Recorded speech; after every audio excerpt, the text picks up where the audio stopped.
Hello students, before we start our chapter, I would like to request you all to watch our introductory 2 videos given by me so that you will be clear about the 3-step strategy to do Dhamaka in physics exams. We have given the videos in the description box, or you can just click on our videos displayed at the end of this video for either introductory 2 videos or the next videos. Okay then, let's enjoy physics by Mr. Patel, who has a long, profound experience of 29 years of teaching physics in Sainik School, Balachadi. Hello students, Jai Bharat to each and everyone. Today we will study the electric charges and fields. Let us say about the frictional electricity. What is electricity? The electricity word is derived from the Latin word electron, E-L-E-K-T-R-O-N. It is not C, it is K-T-R-O-N. About 600 BC by Greek philosopher Thales. The meaning of the electron, that is amber, a kind of resin when rubbed with some other substances, shows the attractive properties. For about 1000 years it was silent about this science, and about 1600 the William Gilbert, a court physician to Elizabeth I of England, he shown that in his book Electrica, which he published, the amber, like other substance, shows this property. Then after about 100 years, that is in 17th to 18th century, in between, the Benjamin Franklin shown there are two kinds of charges. Let us study now about how it happened. The frictional electricity, that is electricity produced by friction, is called the frictional electricity. That is, whenever one substance is rubbed with another suitable substance, the electricity is produced. Both the bodies are electrified, and they are electrified oppositely. That is, if one body acquires a positive, one kind of charge, another body acquires another kind of charge. Substance like a glass rod rubbed with a silk cloth acquires a positive charge. Silk cloth acquires a negative charge. That is, there is a transfer of electron. There is no transfer of positive charge. During the charging, during the electrification, the transfer of charges takes place.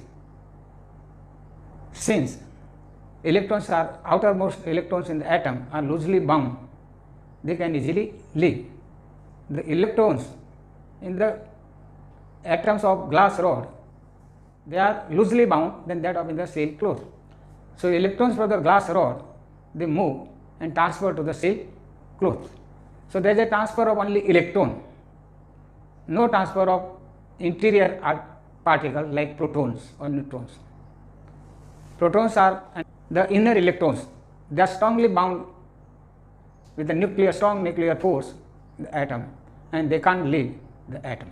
Only loosely bound outermost electrons, they can leave when they are imparted a sufficient energy by friction or any means. Correct? So when a glass rod rubbed with a silk cloth, or two glass rods after being rubbed with a silk cloth are brought together, they found to be repel each other. Similarly, ebonite rod when rubbed with a cat's fur or cat's skin, it acquires a negative charge. That is, electrons from cat's skin transfer to the ebonite rod. They are loosely bound. Thus, if you suspend an ebonite rod with a silk thread from the support and bring another ebonite rod after it is being rubbed with a cat's scale, then the repulsion also found between them. It shows that, again, ebonite rod is suspended from the support and the glass rod is brought near it, then attraction is found. What does it mean? What can we say? What can we conclude from this experiment or observations? We can say that there are two kinds of charges. One kind of charges they repel, other kinds of charges they attack. That is, charge on glass rod is of same kind, and charge of ebonite rod is of the different kind, that is opposite kind. By convention, Benjamin Franklin, he said the charge on the glass rod is positive. We are separating today. Charge on ebonite rod is said to be negative. So there is a repulsion between two charged glass rods. Similarly, repulsion between two ebonite rods. But there is an attraction between ebonite rod and the glass rod as they are oppositely charged. You can rub one substance with another suitable substance to produce these two kinds of charges on a body. So we can divide into two groups, class 1 and class 2, that is positive charges and negative charges as shown in the table. The glass rod when rubbed with the silk cloth, glass rod acquires positive charge, silk cloth becomes negatively charged. Ebonite rod is rubbed with a cat's fur becomes positively charged, ebonite acquires negative charge. When a plastic pen or strip or a rod rubbed with the woolen cloth acquires positive charge and plastic rod acquires negative charge. Or shoes is rubbed with a woolen carpet acquires positive charge and shoes acquire negative charge. There are a number of such pairs. When we rub with one another, they acquire electricity or they become charged. Now let us see one example, small example. It's very easy. Suppose A, B and C are the three bodies. If A and B repel each other and if A attracts C, then A and B repel each other and A attracts C, that is A and B repel, that is they have got the same kind of charge. So A attracts C, so B will also attract C. B will attract or repel. B will also attract. A attract to B also attract. Suppose A and B have positive charge, they will repel. Then C will have negative. So C will be attracted by A and C will be attracted by B. If both have negative charge, then C will have positive charge. So if A attracts C, then B also attracts C. Small one. It's very easy. Now let us see the law of electric charges. What can we conclude? That is, like charges repel each other and unlike charges attract each other. This is the conclusion from this experiment. Now next is the properties of electric charging. Properties of charge. Number 1, quantization of electric charge. It states that any charge body, large or small, has a total charge which is some integral multiple of some fundamental charge E. That is smallest charge E. You know the charge of an electron is minus 1.6 into 10 raised to minus 19 coulomb.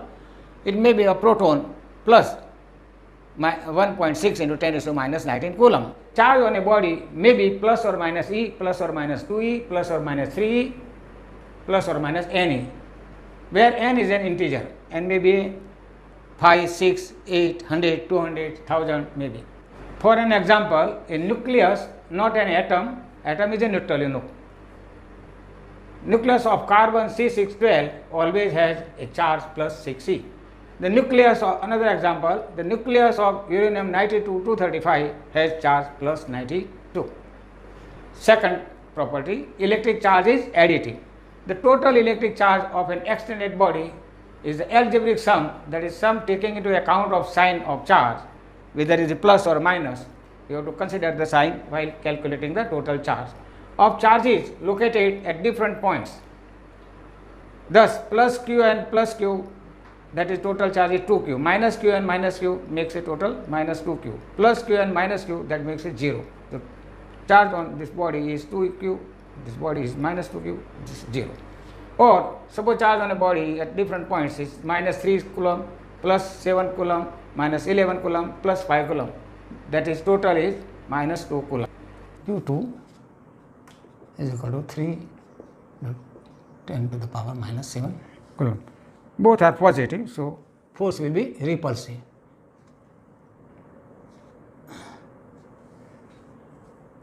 So Q1, Q2 is greater than 0, both are positive, and force is repulsive.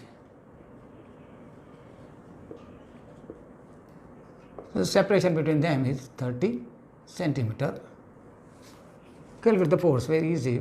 According to Coulomb's law, F is equal to K Q1 Q2 upon R square, very simple. Put the value 2 into value of K approximately we can take 9 into 10 raised to power 9 into Q1 2 in 10 raised to minus 7 into Q2 3 multiplied by 10 raised to power minus 7 upon 3 second accelerometer 0.3 into 10 raised to minus 1. Correct? And this is a square. 30 centimeters is equal to 30 upon 100 meter, that is equal to 0.3 meter, or is equal to 3 into power 10 raised to minus 1. That is equal to 9 into to the 10 raised to power 9, 9 7 7 14 minus 14, and write one step more, 9 into 3 to 6 10 raised to power minus 14 upon 9 to 10 raised to power minus 2. This is 9 cut. That is equal to 6 into 3 Newton. Correct? This will be plus. So plus 9 and plus 2, 11 power minus 14. Correct? Very simple. Number 1.2 on page number 46. The electrostatic force on a small charge of 0.4 microcoulomb due to the another small charge of minus 0.8 coulomb in air is 0.2 Newton. What is the distance between them? What is the force on a second sphere due to 1? Let us calculate. We know the force will be along the centers of two charges joining along this line. It can never be this way or this way. And both are oppositely charged. So, force is attracting. Force is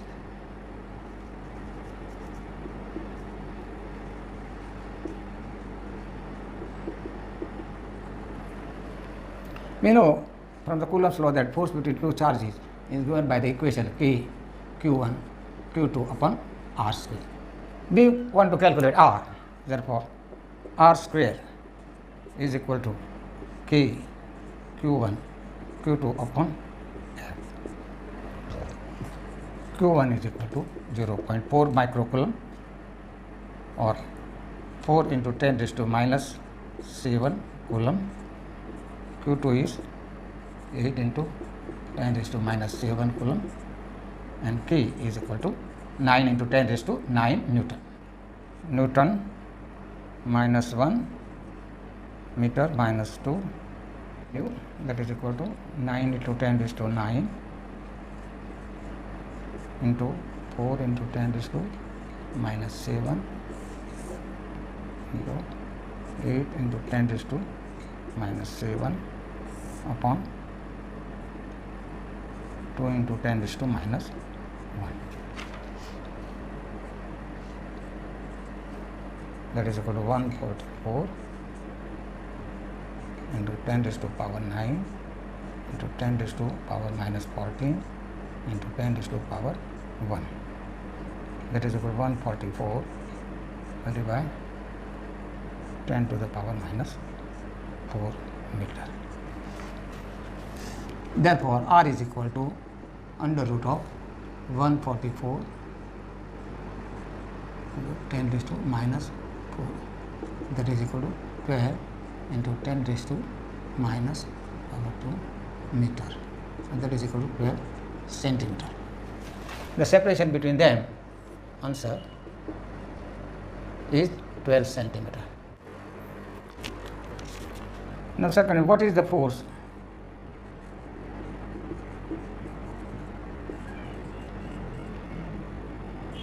on the second sphere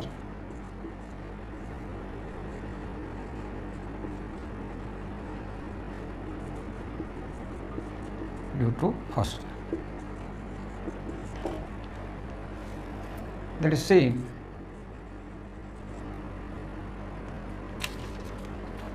And it is 0.2 Newton. So, the answer is 0.2 meter. The separation between two charges is 12 centimeter, and force on the second sphere due to the first is the same as on the first due to the second. That is, they follow the Newton's third law. The ratio K square upon K square upon G MEMP. G MEMP is the dimensionless. Let us put the dimension of K. Dimension of K.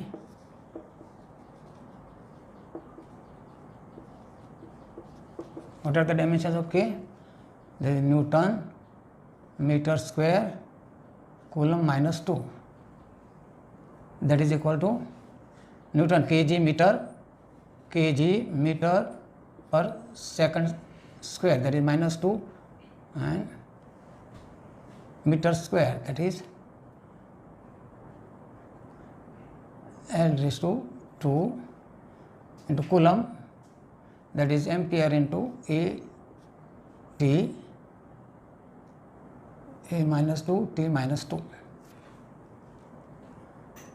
Dimensions of G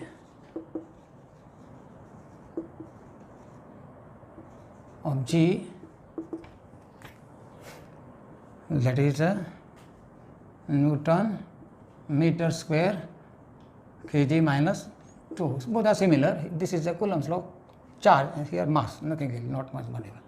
That is kg meter per second minus 2, correct, into meter square, that is L2, into kg minus 2, that is m minus 2.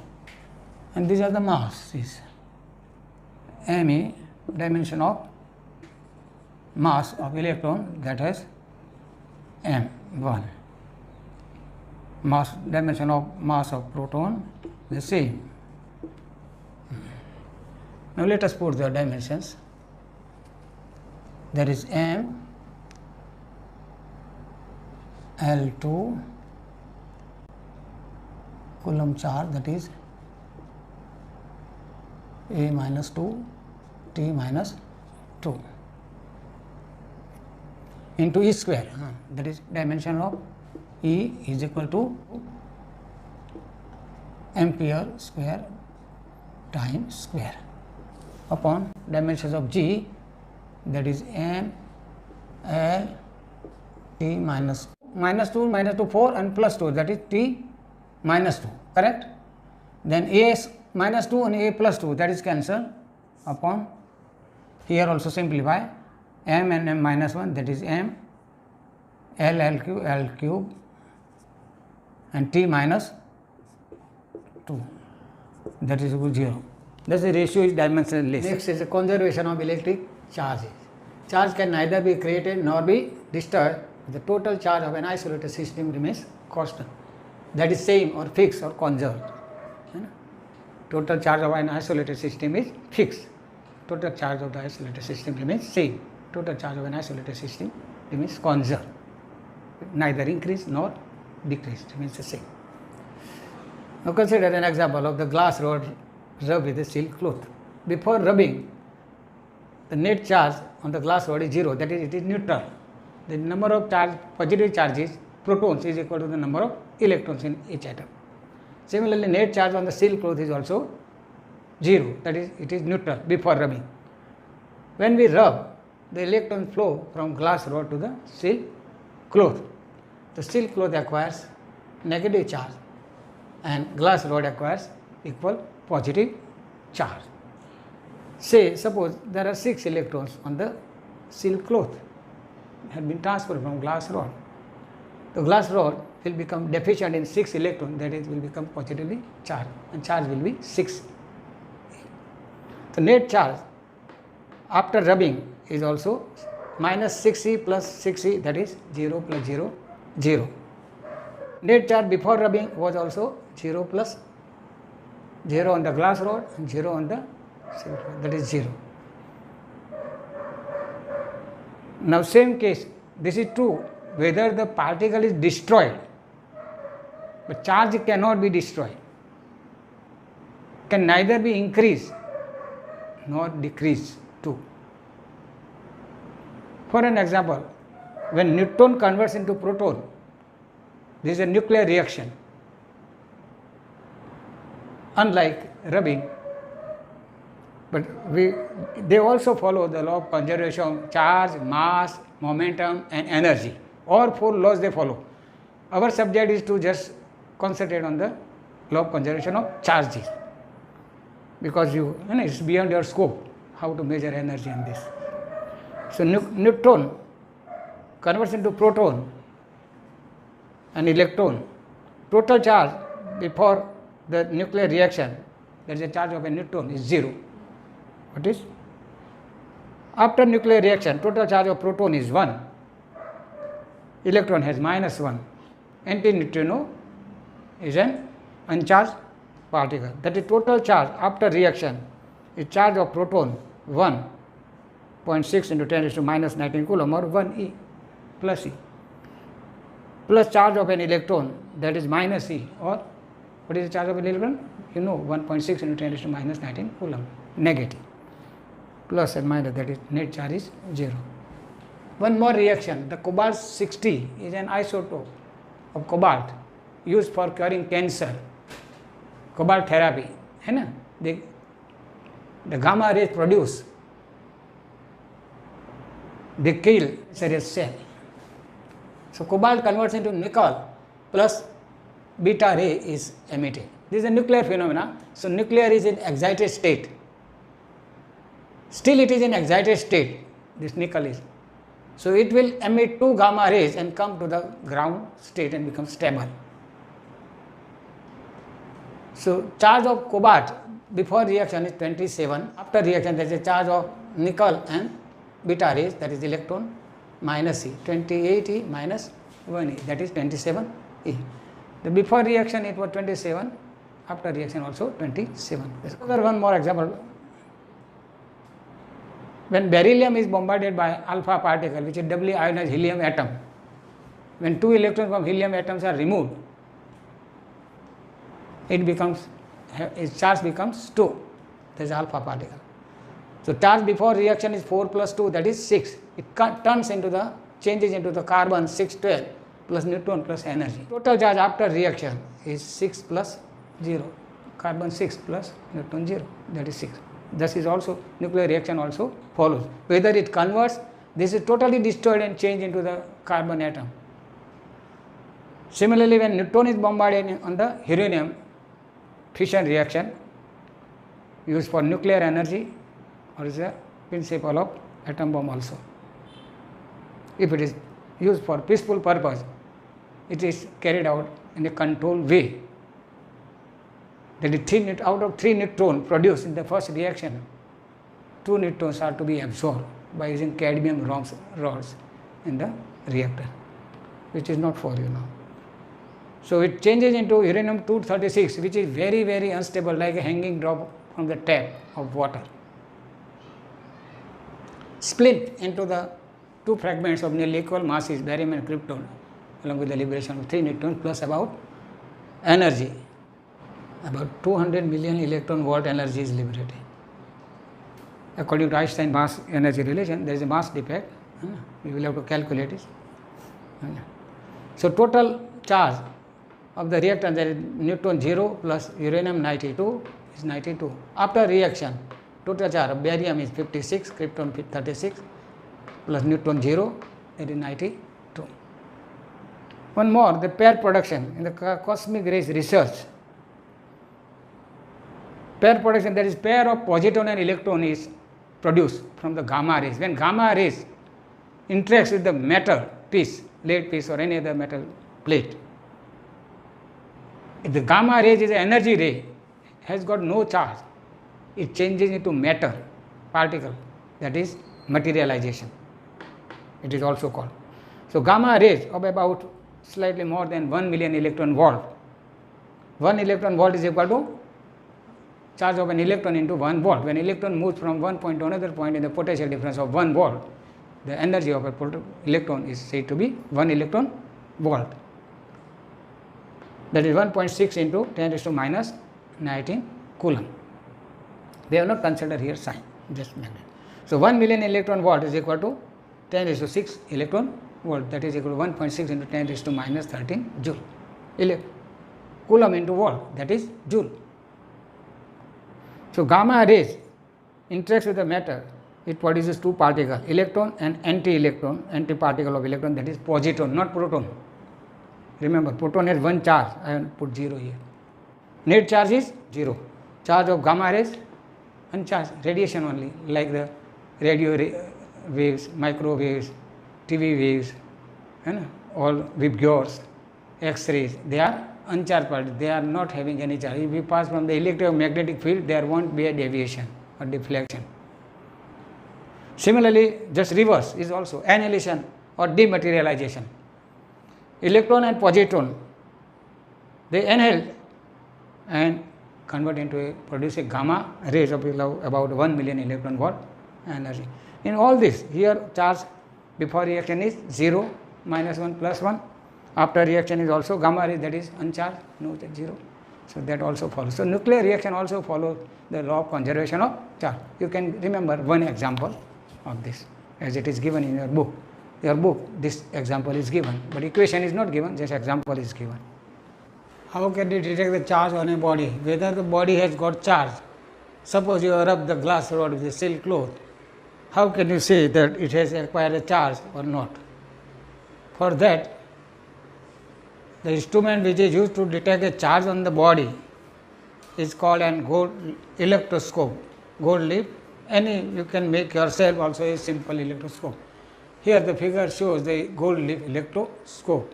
This is a metal rod is housed having a one end ball shape, another end the two gold leaves are attached. The rod is passed through the one hole core into the blocks having the glass windows to see the divergence of leaves or observation. Now when we bring the metal rod rub with the fur, positively charged say, then by touching it at the metal knob at the top of the rod, metal rod, the charge will pass to the rod to the leaves, and leaves will diverge. Leaf will diverge. That is both acquire the positive charge. So repulsion causes divergence. Amount of divergence depends upon the strength of the charge of a charged rod. Correct? Now next, conductors and insulator. When we rub a metal rod by holding in our hand, no charge is acquired because charge flows through your body into the ground. Correct?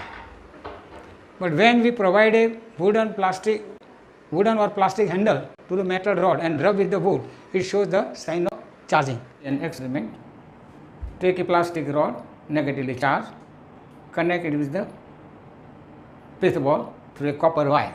The negative charge of the plastic rod transferred to the pith ball through the copper wire. Let us repeat the same experiment again by using, instead of copper wire, using a rubber wire or rubber band or nylon thread. Connect the plastic strip, negatively charged plastic strip with the uncharged pith ball through a nylon thread or a rubber band. No transfer of charge takes place. The pith ball is not charged, doesn't get any charge. It shows that the charges, they can flow through a copper wire, but charges cannot flow through a rubber wire. Thus rubber wire does not conduct the electric charges through it, and copper wire, whereas copper wire conducts the electric current or electric charges through it. Conductors are substances which readily allow the passage of electricity through them. They offer low resistance to the flow of electricity. For an example, metals like silver, gold, iron, copper, mercury, zinc, human and animal bodies also. Silver is a superconductor. On the other side, insulators, substances that do not allow passage of electricity through them, are called insulators. They offer very high resistance to the flow of electricity.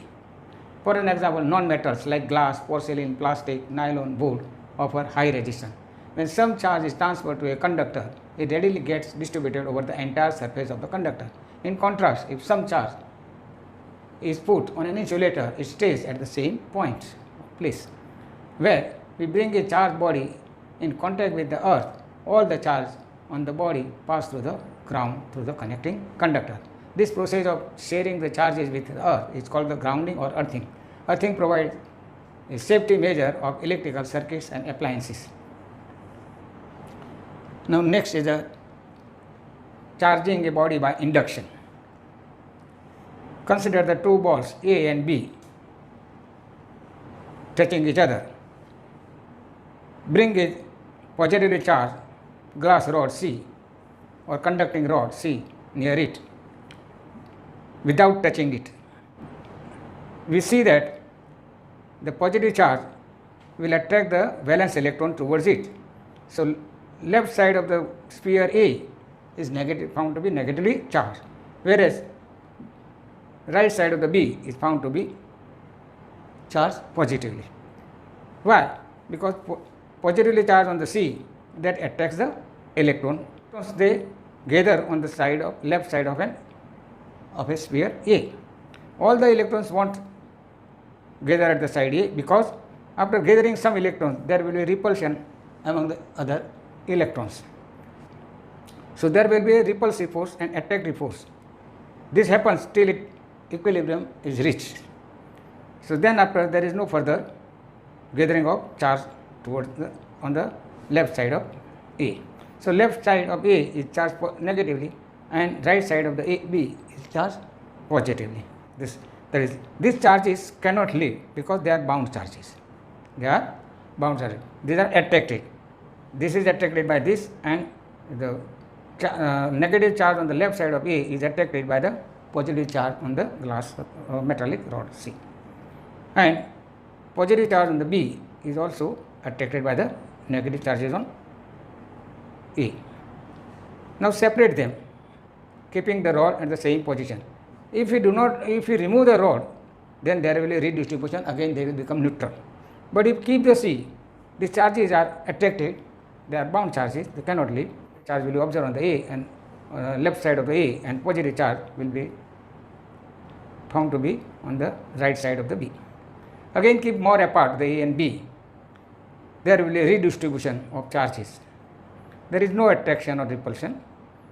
Rod is removed and distance again is increased.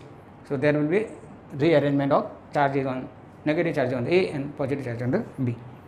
Thus we can charge the sphere A negative.